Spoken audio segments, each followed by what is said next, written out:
Hello मेरे little champs, क्या हाल चाल।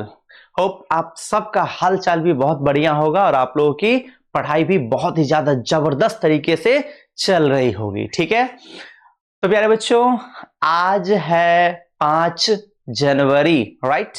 आज है 5 जनवरी और आज से आपके काउंटडाउन यानी कि आपके बोर्ड एग्जाम के लिए बस 27 डे बचे हैं। इस बात को बिठा लीजिएगा, ठीक है।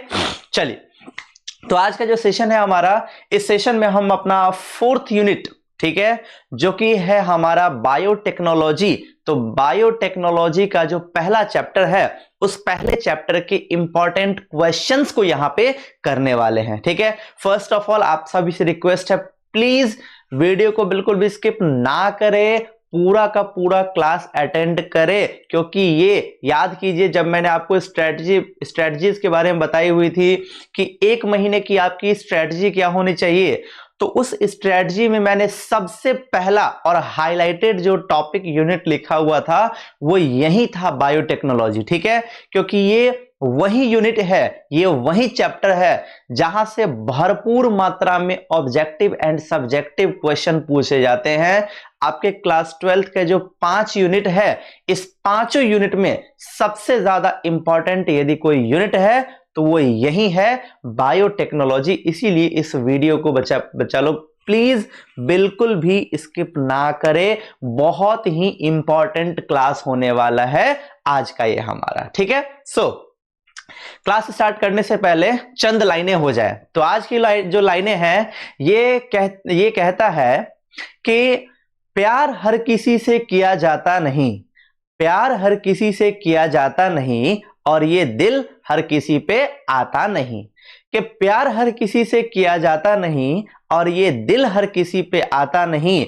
अगर प्यार करने जा रहे हो, अगर प्यार करने जा रहे हो तो दर्द को सहना सीख लो, क्योंकि ये दर्द कुछ ऐसा है कि मुंह से भी जाता नहीं, ठीक है। चलिए, इसी के साथ हम स्टार्ट करते हैं हमारा आज का बड़ा ही ब्यूटीफुल सा सेशन, जिसमें हम आज करने वाले हैं बायोटेक्नोलॉजी का first chapter, that is biotechnology principles and processes से जितने सारे इंपॉर्टेंट ऑब्जेक्टिव क्वेश्चंस है, उन सब को आज हम यहां पे खल्लास करने वाले हैं, फिनिश करने वाले हैं। बहुत ही सुंदर तरीके से समझ कर आज इसको हम बनाएंगे, ठीक है। देखिए बच्चा पार्टी, सभी लोग, सबसे पहली बात, जिन बच्चों ने अब तक चैनल को सब्सक्राइब नहीं किया हुआ है, बच्चों फटाफट से चैनल को सब्सक्राइब कीजिए, ठीक है।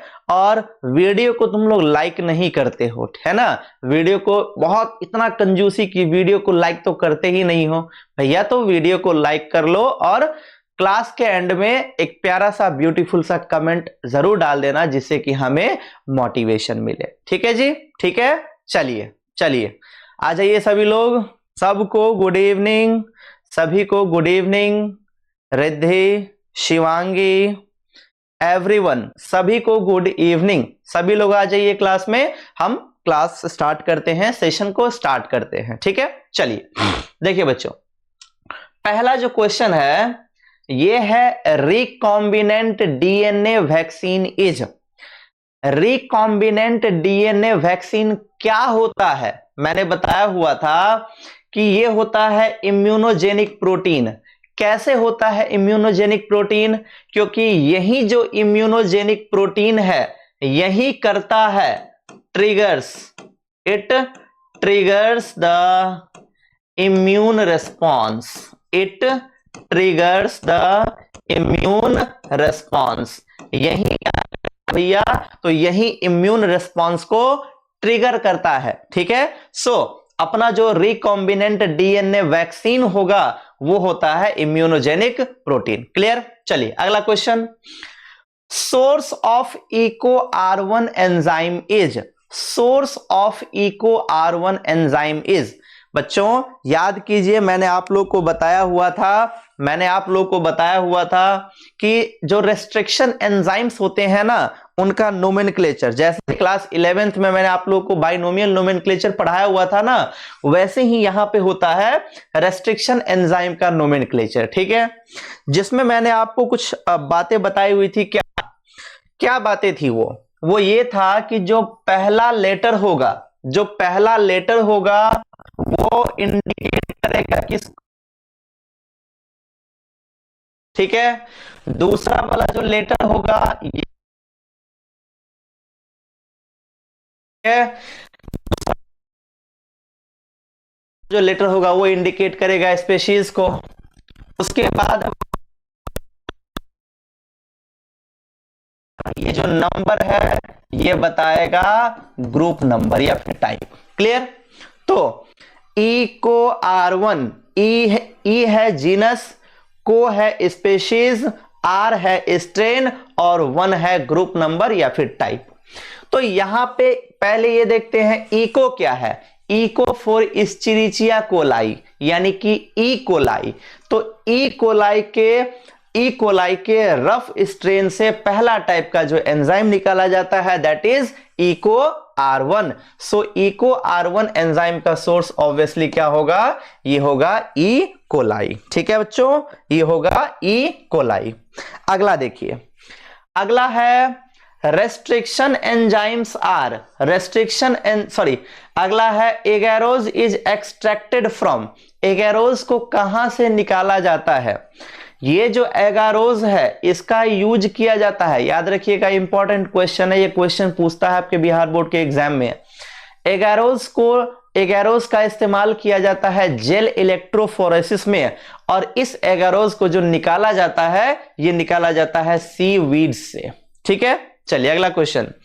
Restriction enzymes are, restriction enzymes क्या है? ये है भैया मेनली एंडोन्यूक्लिएज, जो कि क्या करते हैं? डीएनए में कट मारने का काम करते हैं। ठीक है, अगला GAATTC is recognition site for which restriction endonuclease. चलिए यहां से आप लोग भी बताइए, रिद्धि, शिवांगी और भी जितने सारे बच्चे हैं, Nitish, Vikas, everyone, Gautam, answer the question. फटाफट से बताइए यहां पे, answer the question, answer the question, answer the question.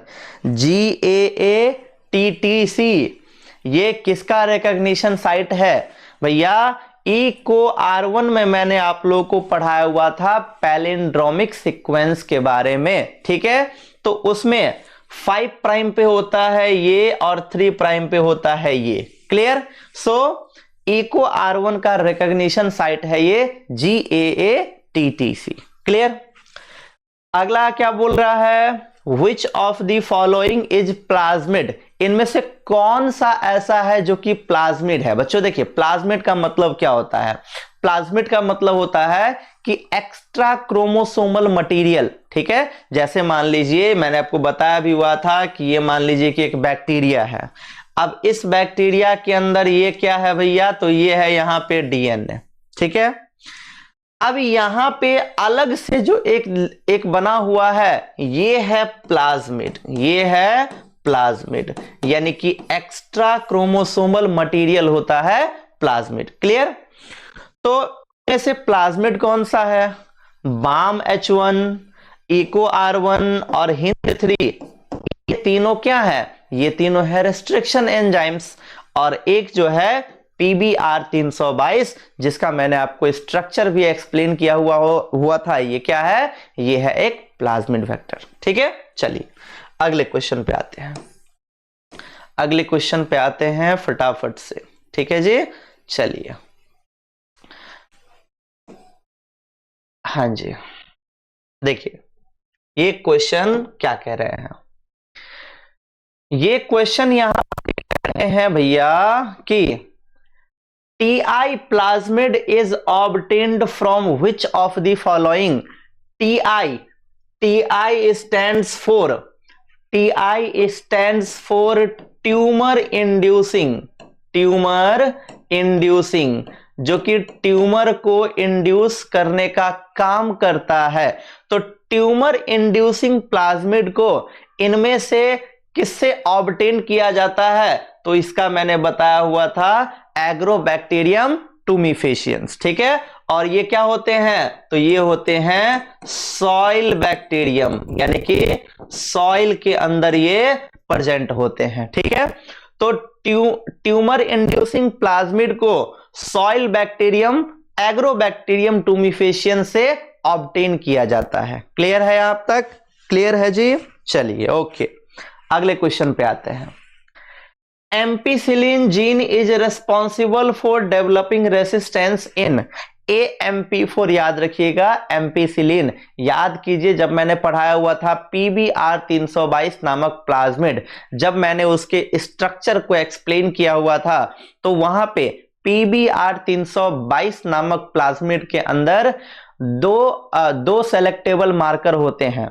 एक होता है एम्पीसिलिन और दूसरा होता है टेट्रासाइक्लिन। तो यहां पे बोल रहा है कि जो एम्पीसिलिन है ये रेस्पॉन्सिबल होता है डेवलपिंग रेसिस्टेंस में, किस में? तो ये एंटीबायोटिक, वैसे भी एंटीबायोटिक ही है। क्लियर? अगला, RNAi is used to control pests on which. देखिए जनरली क्या यूज किया जाता था? क्राई प्रोटीन वाला, ठीक है, जो कि टॉक्सिक था। बट मैंने बताया हुआ था कि जो तंबाकू का प्लांट होता है उसमें एक नेमेटोड लग जाता है, मेलियोडोगाइन इनकॉग्निटा। ठीक है, अब उससे छुटकारा पाने के लिए जिस स्ट्रेटजी को अपनाया गया था दैट इज RNA इंटरफेरेंस। तो ये किसमें था भैया? तो ये था तंबाकू के प्लांट में। ठीक है, ये था तंबाकू के प्लांट में। क्लियर? अगला है, for induction of alien DNA in host cell we may use. यानी कि किसी होस्ट सेल के अंदर हमने जो नया वाला DNA बनाया है उस DNA को हमें डालना है। तो दो तरीका मैंने बताया हुआ था, एक तो जीन गन के जैसे ही होगा। ठीक है, उसके अंदर क्या किया जाएगा? एलियन DNA को डाल दिया जाएगा और उस होस्ट सेल के ऊपर ट्रिगर मारा जाएगा। ठीक है, जैसे ही ट्रिगर दबाएगा तो क्या होगा कि वहां पे उसके अंदर में जो एलियन DNA था, इस गन के अंदर में जो एलियन DNA था वो कहां पे चला जाएगा? होस्ट सेल के अंदर में। क्लियर? तो पहला तो ये भी होगा। दूसरा है माइक्रोपिपेट या फिर बोले तो माइक्रो इंजेक्शन, जिस बहुत हमें दिखेगा नहीं, माइक्रोस्कोप से वो किया जाता है। माइक्रो इंजेक्शन के द्वारा उस होस्ट सेल के अंदर डाल दिया जाएगा। तो ये दोनों ही तरीका होता है जिसके द्वारा हम क्या कर सकते हैं कि एलियन DNA को हम होस्ट सेल के अंदर में ट्रांसफर कर सकते हैं। ठीक है जी? क्लियर है? चलिए अगले क्वेश्चन पे आते हैं। ठीक है, चलिए अगले क्वेश्चन पे आते हैं। देखिए क्या बोल रहा है यहां पे भाई साहब, ये कह रहे हैं the specific sequence of DNA recognised by restriction endonuclease are. तो वो कौन से होते हैं? वो होते हैं पैलिंड्रोमिक सीक्वेंस। ठीक है, और पैलिंड्रोमिक सीक्वेंस किसको बोले हुए थे? याद है, मैंने बताया हुआ था, जैसे लिखा हुआ है नितिन, ये एग्जाम्पल बस बोल रहा हूं, ठीक है, समझाने के लिए। नितिन इधर से लिखो या फिर इधर से लिखो, बात बराबर आएगा, ये यहां पे नितिन ही आएगा। और क्या बताया हुआ था मैंने? मलयालम, है ना? तो इसमें भी आप कहीं से भी लिखो तो यहां पे क्या आएगा? बात सेम आएगा। क्लियर? सो यहां पे बोल रहा है कि DNA का स्पेसिफिक सीक्वेंस जो रिकॉग्नाइज किया जाता है रेस्ट्रिक्शन एंडोन्यूक्लियस के द्वारा, दैट इज पैलिंड्रोमिक सीक्वेंस। ठीक है, चलिए।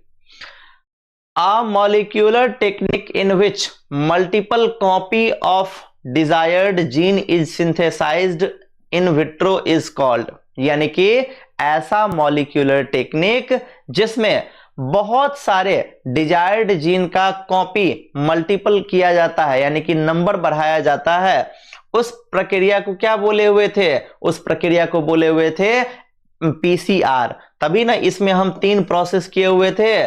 कौन कौन सा प्रोसेस था PCR के अंदर? ठीक है, बताइए आप लोग, PCR के अंदर जो 3 प्रोसेस मैंने आप लोगों को एक्सप्लेन किया हुआ था वो कौन सा प्रोसेस था? ठीक है, जल्दी से बताइए, हृदय, शिवांगी, एवरीवन फटाफट से बताइए वो प्रोसेस कौन सा था, जल्दी से। Okay, very good Riddhi.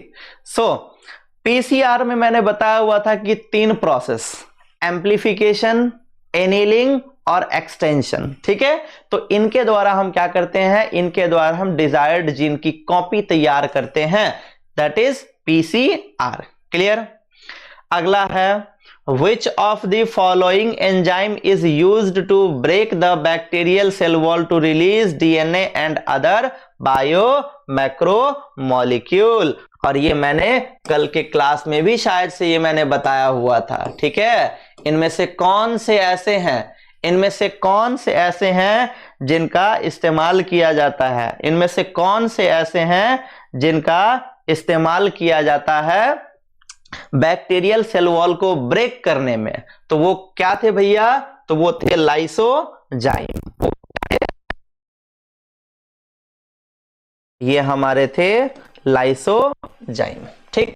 चलिए, बैक्टीरिया हैज, बैक्टीरिया के पास क्या होता है, बैक्टीरिया प्रोकैरियोटिक है, के पास एक आरएनए होता है और प्लाज्मिड डीएनए, यानी कि बोथ ए एंड बी, ठीक है जी। क्लियर है, क्लियर है। चलिए अगला क्वेश्चन, टीआई प्लाज्मिड यानी कि ट्यूमर इंड्यूसिंग प्लाज्मिड कहां पे मिलते हैं। वंस अगेन रिपीटेड क्वेश्चन, देखिए यहीं पे कहीं था ना, हाँ यहां पे था क्वेश्चन नंबर 7 में, वहीं यहां पे रिपीट होकर के दिया हुआ है। तो ये मैंने अभी ये बताया कि एग्रोबैक्टीरियम टूमीफेशियंस के अंदर, ठीक है। Plasmid DNA is found in which micro organism. फिर से क्वेश्चन वही घुमा फिरा के पूछ दिया है, एग्रोबैक्टीरियम टूमीफेशियंस, ठीक है जी।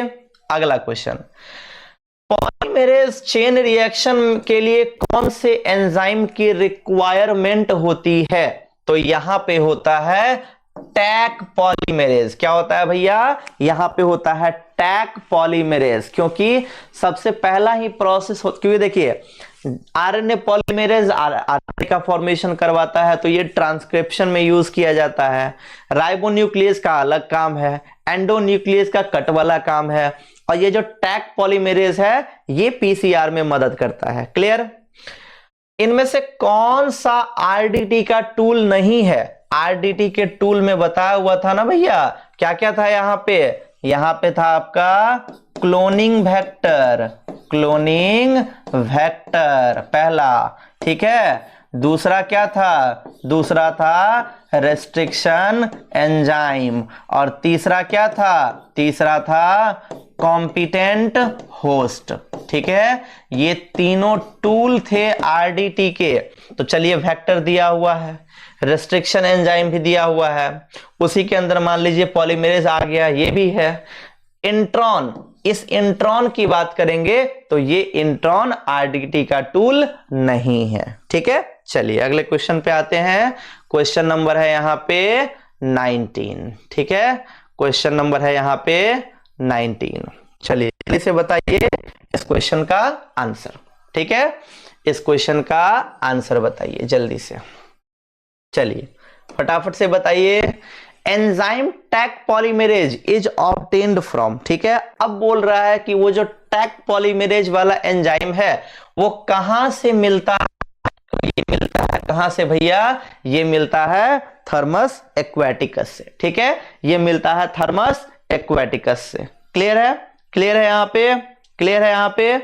चलिए अगला question, DNA technology, recombinant DNA technology RDT में किस चीज का यूज किया जाता है, क्लोनिंग वेक्टर का यूज किया जाता है, रेस्ट्रिक्शन एंडोन्यूक्लियस का यूज किया जाता है, डीएनए लाइगेज का यूज किया जाता है, ठीक है।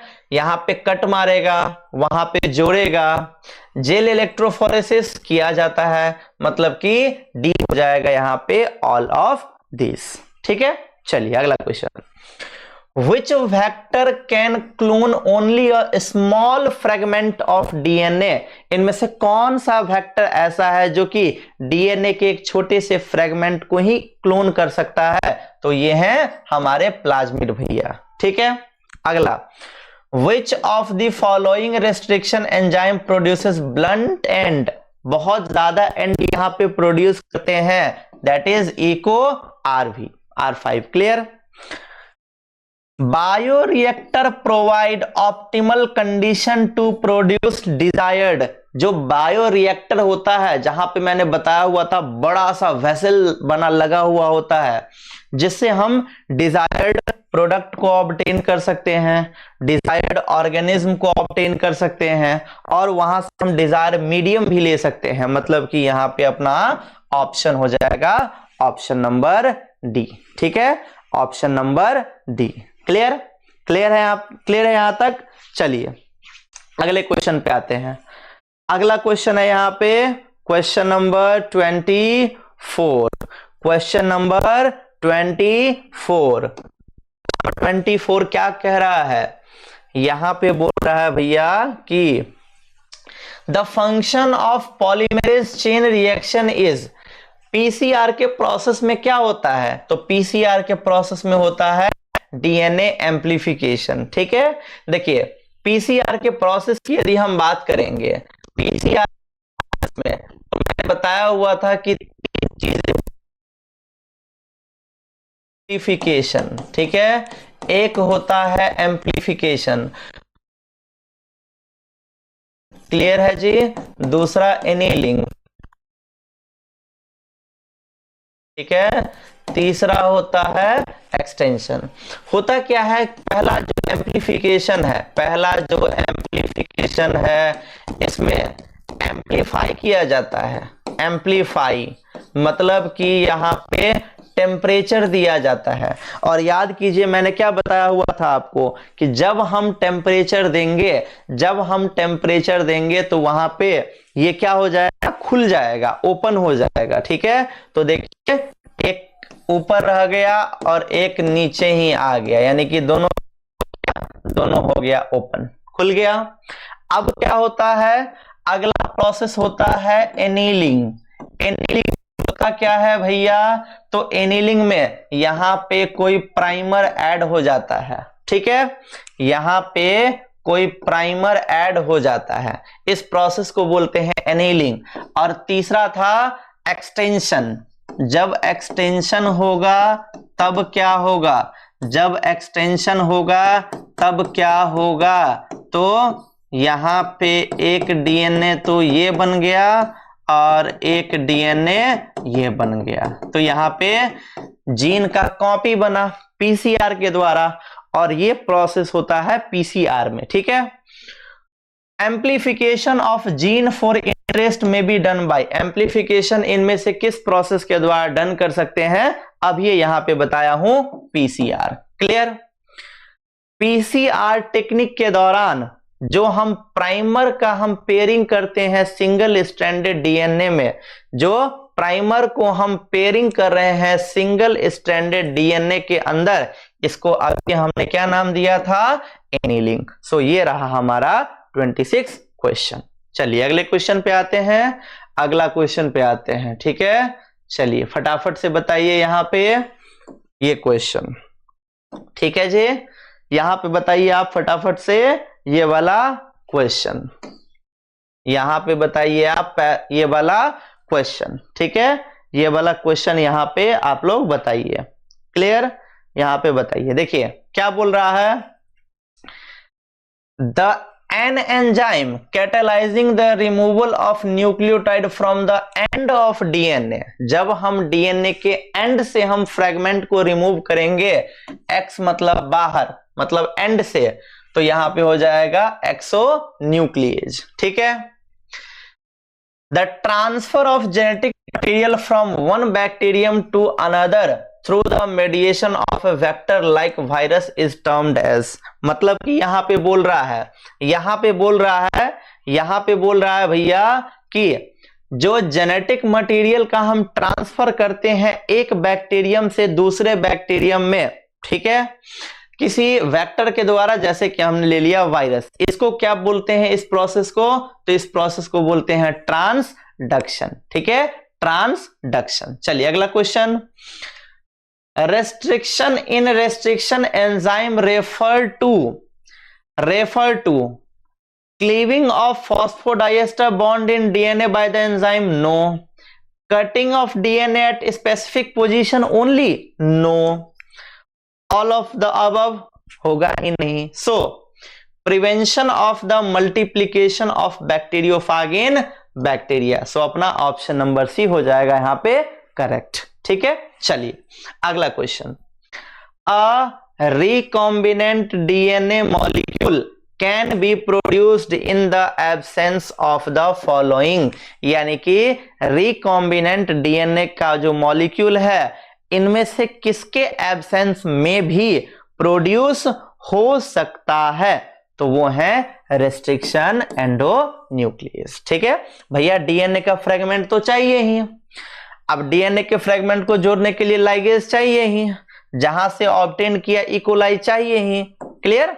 तो ये थे यहां पे। ठीक है, चलिए आगे बढ़ते हैं, हम आते हैं क्वेश्चन नंबर 31 पे। ठीक है, चलिए बताइए यहां पे क्वेश्चन नंबर 31, 31वां नंबर क्वेश्चन। ठीक है, बताइए यहां पे 31वां नंबर क्वेश्चन, 31वां number question. So the most important feature in a plasmid to be used as a vector. ठीक है, मतलब कि प्लाज्मिड का एक इंपॉर्टेंट फीचर जिसके कारण हम उसको वेक्टर के रूप में यूज करते हैं, तो उसके पास क्या होता है? उसके पास होता है ओरिजिन ऑफ रेप्लिकेशन। इसके कारण हम उसका यूज करते हैं। While isolating DNA from bacteria, which of the following enzyme is not used? यानी कि जब हम डीएनए को बैक्टीरिया से निकालते हैं, अलग करते हैं, तो इनमें से कौन सा ऐसा एंजाइम है जिसका हम यूज नहीं करते हैं? तो ये है डीऑक्सीराइबोन्यूक्लियेज। ठीक है, An antibiotic resistance gene in a vector usually help in the selection of। यानी कि एक एंटीबायोटिक रेसिस्टेंस जीन जो कि सिलेक्शन में मदद करता है, तो ये है ट्रांसफॉर्म्ड सेल्स। ठीक है, ये हैं ट्रांसफॉर्म्ड सेल्स। ठीक है जी, चलिए अगला क्वेश्चन बताइए, क्वेश्चन नंबर 34। अगला क्वेश्चन बताइए, क्वेश्चन नंबर 34। ठीक है, जल्दी से बताइए, जल्दी से बताइए, जल्दी से बताइए, जल्दी से। Which of the following bacteria is not a source of restriction endonuclease? इनमें से कौन सा ऐसा है जो कि रेस्ट्रिक्शन एंडोन्यूक्लियस का सोर्स नहीं है? तो ये है एग्रोबैक्टीरियम टूमिफेशियंस, क्योंकि ये प्लाज्मिड के सोर्स हैं। ठीक है, क्योंकि ये किसके सोर्स हैं भैया? ये हैं प्लाज्मिड के सोर्स। ठीक है, ये हैं प्लाज्मिड के सोर्स। क्लियर? चलिए अगले क्वेश्चन पे आते हैं। अगला क्वेश्चन का आंसर कीजिए आप लोग फटाफट से, क्वेश्चन नंबर 35।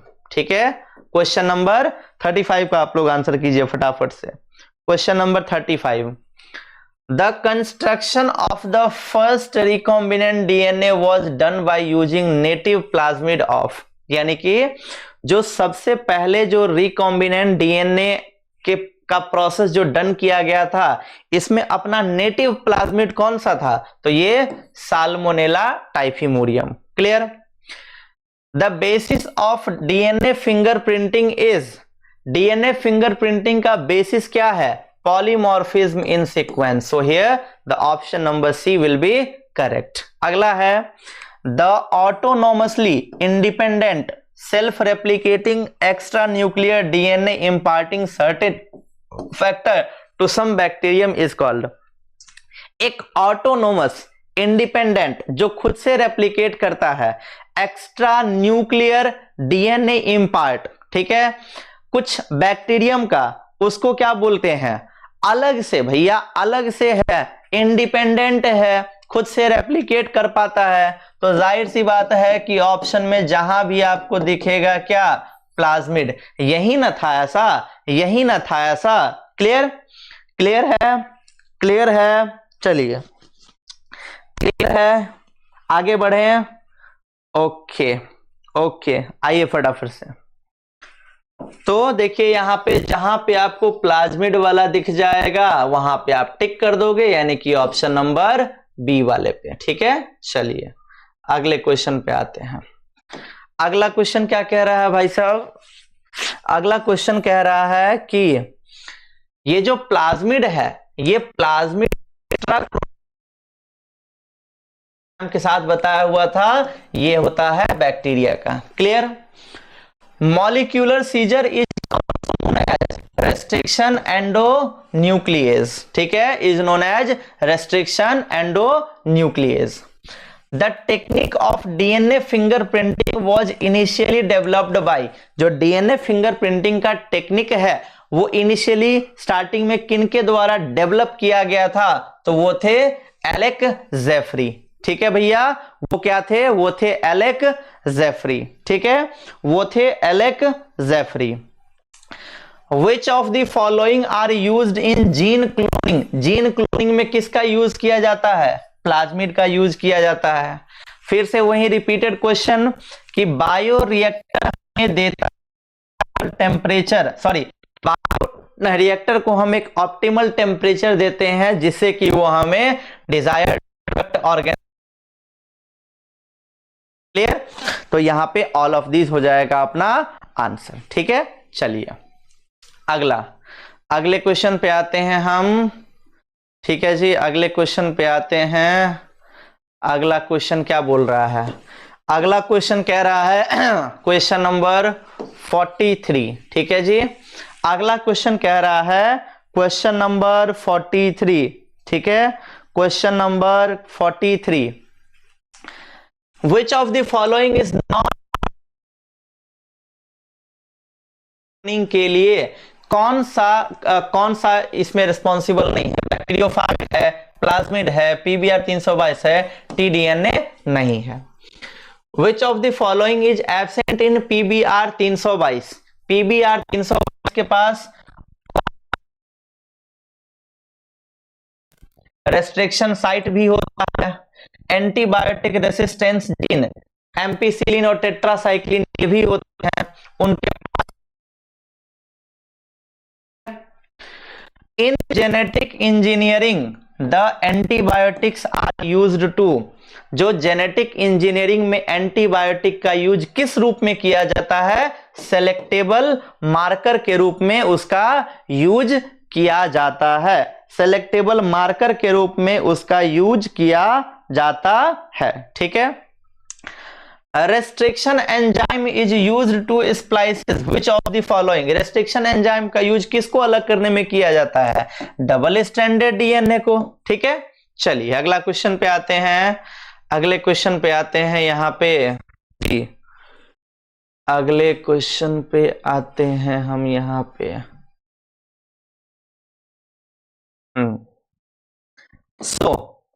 अगला क्वेश्चन जो कह रहा है, अगला क्वेश्चन कह रहा है यहां पे एंजाइम लगेज का जो यूज किया जाता है, ये किया जाता है कि जो टूट गया हुआ डीएनए है, टूटा हुआ डीएनए है उसको जोड़ने में। ठीक है, PCR is required for, PCR किसके लिए रिक्वायर्ड होता है? तो पीसीआर डीएनए के एम्प्लीफिकेशन के लिए रिक्वायर होता है। ठीक है, चलिए अपने नेक्स्ट स्लाइड पे आते हैं और यहां पे अपना है क्वेश्चन नंबर 49। ठीक है, क्वेश्चन नंबर है यहां पे अपना 49। ठीक है, अपना क्वेश्चन नंबर है यहां पे 49। चलिए 49 नंबर क्वेश्चन का आंसर कीजिए।